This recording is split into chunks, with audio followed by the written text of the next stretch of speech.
Hello guys, welcome back to my channel. আজকের ভিডিওতে যে টপিকটা নিয়ে ডিসকাশন করব সেটা অবশ্যই আজকে সব থেকে বড় নিউজ, সেটা হচ্ছে ইন্ডাসইন্ড ব্যাংক। রাইট, ইন্ডাসইন্ড ব্যাংকের যে শেয়ার ছিল সেটা 27%-এর কাছাকাছি একদিনে ক্র্যাশ করেছে বা ফল করেছে।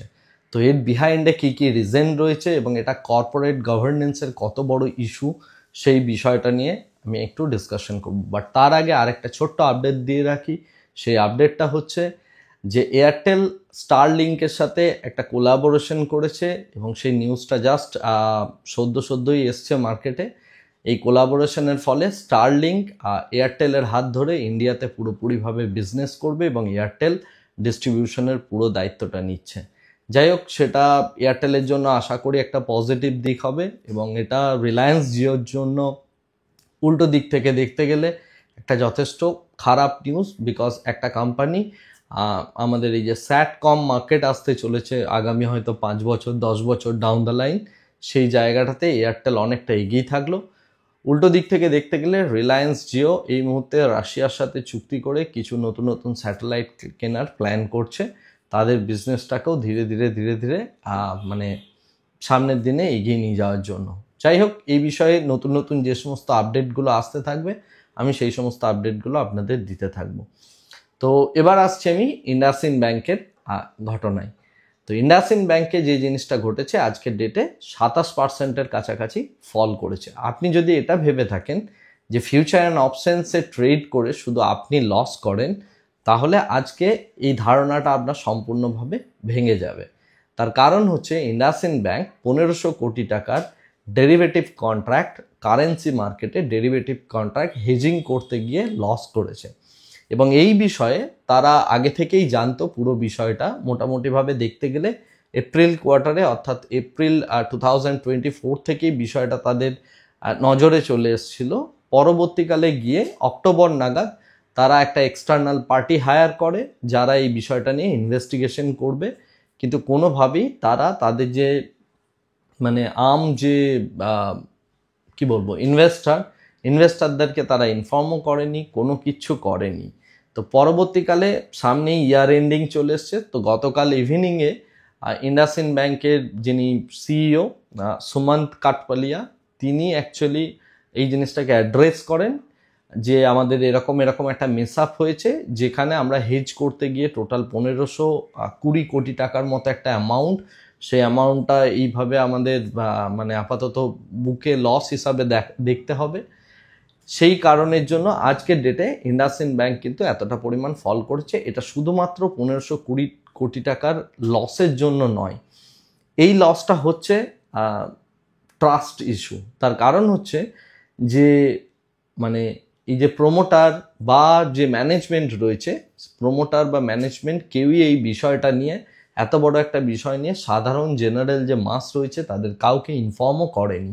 রাইট, ইনফর্ম না করার জন্য যে ঘটনাটা ঘটেছে, এটা একটা ট্রাস্ট ইস্যু এবং এটা একটা কর্পোরেট গভর্নেন্স ইস্যু।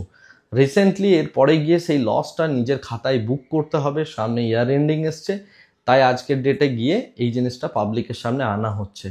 তো যথারীতি মার্কেট এই বিষয়টাকে মোটেও ভালোভাবে নেয়নি। Back to back lower circuit লেগেছে ইন্ডাসইন্ড ব্যাংকে এবং 27%-এর কাছাকাছি পুরো শেয়ারটা ফল করেছে। আমি সিএনবিসিতে মানে হিন্দুজা গ্রুপের যিনি চেয়ারম্যান আছেন অশোক হিন্দুজা, তার কথা শুনছিলাম। তার বক্তব্য হচ্ছে যে আমরা এরকম প্রচুর টাইপের এর আগে সমস্যা দেখেছি, এটা এমন কিছু বড় সমস্যা নয়।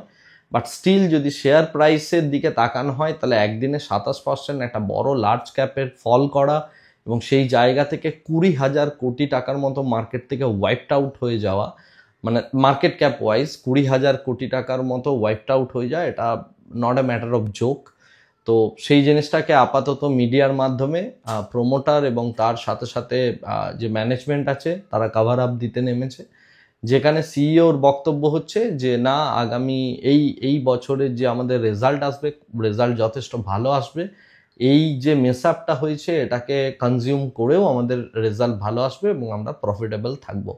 বাট মার্কেট এই জিনিসটাকে মোটেও ভালোভাবে নেয়নি। এই টাইপের কর্পোরেট গভর্নেন্স ইস্যু প্রচুর কোম্পানিজের মধ্যে হয়ে থাকে এবং সেই কোম্পানিগুলো যখনই এই টাইপের ট্রাস্ট ইস্যু আসতে থাকে সঙ্গে সঙ্গে কিন্তু সেই কোম্পানিগুলোকে মার্কেট পানিশ করে। আমি নিজে ব্যক্তিগতভাবে ইন্ডাসইন্ড ব্যাংকে না মানে শেয়ার হোল্ড করছি, আমি এই মুহূর্তে কোনো শেয়ারই হোল্ড করছি না বেসিক্যালি।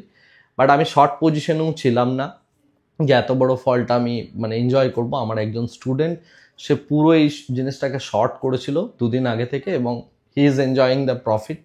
এনিওয়ে, পরবর্তীকালে কোনো এক সময় হয়তো আমরা তার সাথে ডিসকাশন করব এই চ্যানেলে। এনিওয়ে, যেটা বিষয় সেটা হচ্ছে যে এটাই মার্কেটের স্ট্রাকচার। মার্কেট আজকের ডেটে মোটামুটিভাবে দেখতে গেলে 0.12% কাছাকাছি রাইজ করলো। যদিও গতকাল আমরা যদি ইউএস মার্কেট দেখে থাকি, ইউএস মার্কেটের অবস্থা বেশ খারাপ ছিল, 4% কাছাকাছি ন্যাসড্যাক ফল, এবং তার সাথে সাথে মানে S&P 500 থেকে শুরু করে আমরা যদি ডাউ জোন্সের কথা বলি, প্রত্যেকটা 2% কাছাকাছি ফল করেছিল। তো গ্লোবালি মার্কেটের যে হাল, সেই হাল মোটেও ভালো নয়। আমি কয়েকটা ডেট বলছি, এই ডেটটা খুব ইম্পর্টেন্ট হতে চলেছে আগামী দিনের জন্য। সেটা হচ্ছে 12ই মার্চ বা 14ই মার্চ থেকে, মোর প্রিসাইজলি 14ই মার্চ থেকে শুরু করে 2 এপ্রিল অবধি এই যে সময়টা রয়েছে, এই সময়টা গ্লোবাল মার্কেটের জন্য মোটেও ভালো সময় নয়। গ্লোবালি যত মার্কেট আছে সব মার্কেটগুলোর জন্য খুব খারাপ সময় আসছে বলেই মনে করা হচ্ছে এই টাইম পিরিয়ডটাতে। ওকে, 14 মার্চ টু 2 এপ্রিল বা 4 এপ্রিল, এই টাইম পিরিয়ডটার মধ্যে আপনি বড় কোনো কারেকশন দেখতে পারেন গ্লোবালি যে কোনো মার্কেটের মধ্যে। ওকে, জাস্ট আমি এটা বলার ছিল, এটা অ্যাওয়্যার করার ছিল আপনাদেরকে। আগামী দিনে দেখা যাক যে এই বিষয়টা কতটা যায় বা কোন দিকে যায়। এনিওয়ে, আমাদের মার্কেটের যে স্ট্যাটাস, তাতে 22,500-র কাছে মার্কেট আপাতত দাঁড়িয়ে রয়েছে। সেই জায়গা থেকে দেখতে গেলে মার্কেটের দুটো রেজিস্ট্যান্স এবং সাপোর্টের লেভেল আমি আগেও বলেছি, এখনও বলছি, সেটা হচ্ছে 22,800 এবং 23,000। 22,800 হচ্ছে এই উইকের রেজিস্ট্যান্স, 23,000 হচ্ছে মান্থলি রেজিস্ট্যান্স। আর নিচের দিকে দেখতে গেলে 22,400 হচ্ছে এই উইকের অর্থাৎ এই এক্সপায়ারি সাপোর্ট, এবং তার সাথে সাথে দেখতে গেলে 22,000 হচ্ছে মান্থলি সাপোর্ট। তো এই পার্টিকুলার জোনটার মধ্যে মার্কেট আপাতত ট্রেড হবে। মার্কেটের এটাই সিনারিও রয়েছে। ও যেটা ইম্পর্টেন্ট কথা সেটা হচ্ছে যে মার্কেটের এই স্ট্রাকচারগুলো হতে থাকবে, মার্কেট এইভাবেই চলতে থাকবে, এবং মার্কেটের মধ্যে আমরা আপাতত মার্কেটকে এই রেঞ্জ বাউন্ড জায়গাতেই দেখতে পাবো। আজকে রাত্রে ইউএস মার্কেট কীরকম যাচ্ছে এবং তার সাথে আগামীকাল জাপানের মার্কেট কীরকম যাচ্ছে, এই দুটো মিলে অ্যাকচুয়ালি আমাদের মার্কেটের আগামীকালের মুভমেন্টটা আমরা দেখতে পাবো। তবে আমার যেটা মনে হয় এটা একটা রেঞ্জ বাউন্ড টাইপের মুভমেন্ট হবে।